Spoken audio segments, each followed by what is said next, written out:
Hello, it is I, Rob. Hold on a sec. Yeah, I got a new mask. Love my masks. They aren't very conducive, however, and unfortunately, to doing game wrap-ups. But with that, it is time for, way past time, for a State of the Dungeon address. The Werewolf campaign has been on seeming hiatus. We've had several nights now where we haven't had a game, and I've fallen a bit behind. I've decided to rectify that. But the problem is, the last time that we actually had a game, this is true, was the 20th of July, 30th of June. It's been a while. July has come and gone. We have had several nights where we've had to cancel. It's just kind of been a rough summer. One time a group was camping, another time we have illness. Yeah, so that's how it goes. But I have not done the episode for the 20th of July, and I apologize to all of you. I should have done it. And now that events aren't quite as fresh, and my notes are kind of fragmented because it got a little wild and woolly, I'll do the best I can. When last they had started, they were in the end of the remnants of their last battle against the Raven Priestess that they had worked so hard to get up to. And they were standing there with Aiden in a feral state from his intelligence being ripped out of him by the Raven Priestess's weapon. You had most of the characters, for the most part, were not in any danger of death. Not Billy. I'm always going to think of him as Billy when I think about World of Darkness, but Nikolai was down some of his health, but he was holding the Phoenix Dagger, which he had grabbed. So he had the Phoenix Dagger, and it was all kinds of fun for him. It basically came about that he, by incredible luck and some force of will, was now the messenger for the Phoenix, by virtue of holding on to this weapon.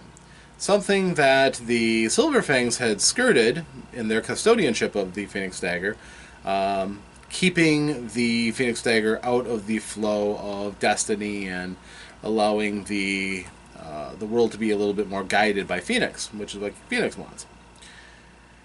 And the Shadow Lord, Vlad, had picked up a hand cannon, which was an item on there.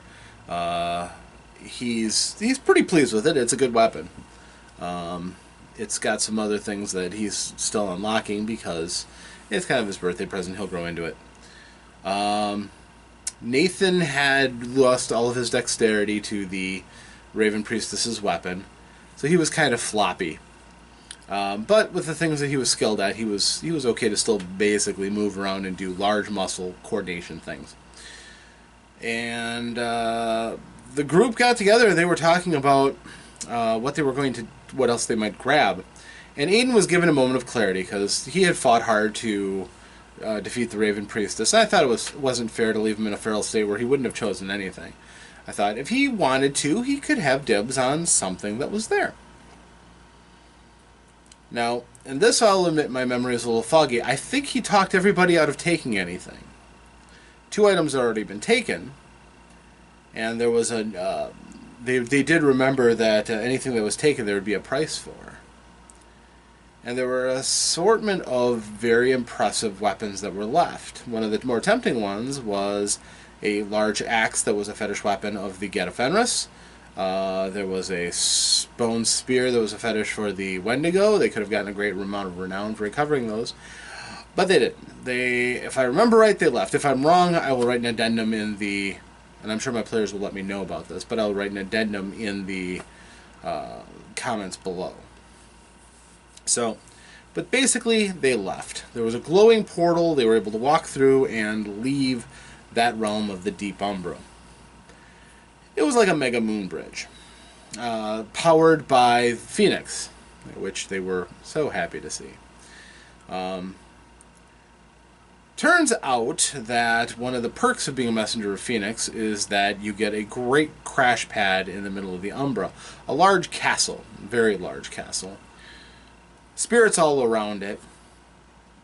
Veiled from the rest of the Umbra. Only people with the right powers could unlock and get into this place. It had been constructed ages hence from other powerful spirit masters who worked with Phoenix to create this place. So they went there so they could rest and everybody could heal up their attributes that have been weakened. Kind of come to grips with the way things were. They had recovered the Phoenix Dagger, but it was quite clear that Nikolai can't get rid of it. So they had a lot of deep discussions. I shouldn't say too deep. Most of it was Aiden was ticked. Once he recovered his wits from running out into the umbral realm landscape, he came back and he was not happy. He was quite unhappy. He was unhappy with the fact that they couldn't turn in the Phoenix Dagger without possibly killing Nikolai, which he knew from his family's traditions that his father would have absolutely no problem killing a child guy out of hand to get the dagger back. He knew he would do it. It was a thing that Aiden himself would be... he knew by his honor and his position that he should do.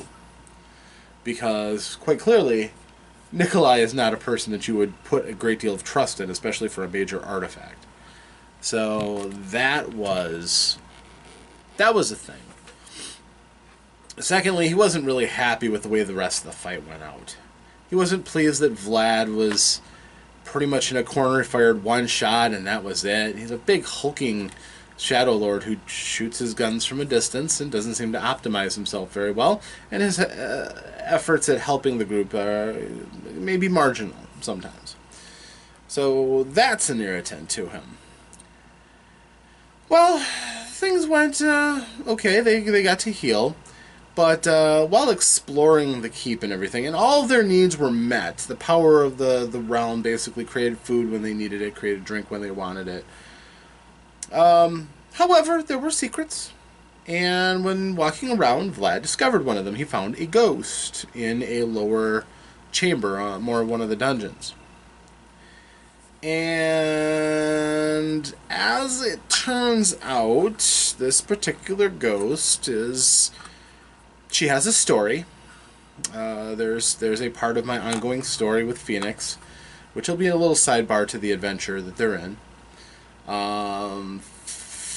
Well, let's just say this ghost doesn't like Shadow Lords very much, and she could smell his blood and knew what he was. So she advanced aggressively, and he ran away, I think screaming. When the rest of them came about, the spirit was gone. So later on, the spirit found him and attacked him. And it was a medium threat. It wasn't a significant one. However, I rolled maximum damage. He rolled no soak. I accidentally killed him with a single shot, which I hadn't anticipated. I didn't think... it wasn't doing enough damage to kill him feasibly. But with all the extra dice, because he didn't dodge, and everything that piled on, he died. It is technically possible, for example, to find an elder vampire or werewolf, and one shot with a pistol, even a weak pistol, take him down, and that's certainly what happened. Now, fortunately, Nikolai was close by and ran over and quickly healed him as he lay dying, which brought him back, but because of where they were... because of how he died, and because of the quick intercession, his soul was saved, but there was some lingering effect. He made a roll, he didn't roll spectacularly, so he became kind of a type of gnosis vampire. It can be fixed, somehow, but now he does not generate gnosis. He can't get it back normally. He has to draw it from other people and spirits and beings, which is creepy to any normal werewolf, and sometimes he can't control himself when he's hungry. He has been known to attack the party members because he's still getting used to being constantly starving for gnosis. So, on top of that, yet another thing that Aiden feels he has to deal with. So they start looking for answers to this, and the Seneskull of the keep is this ancient spirit.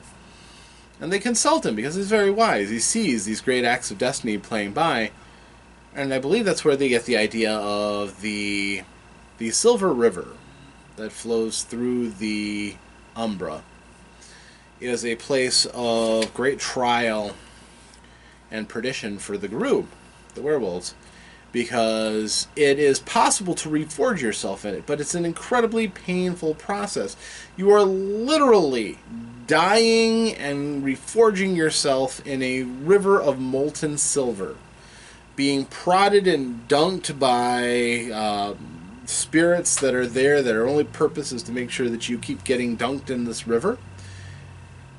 And it's incredibly painful. But when you come out, if you survive this, you can come out and your flaws can be cleansed.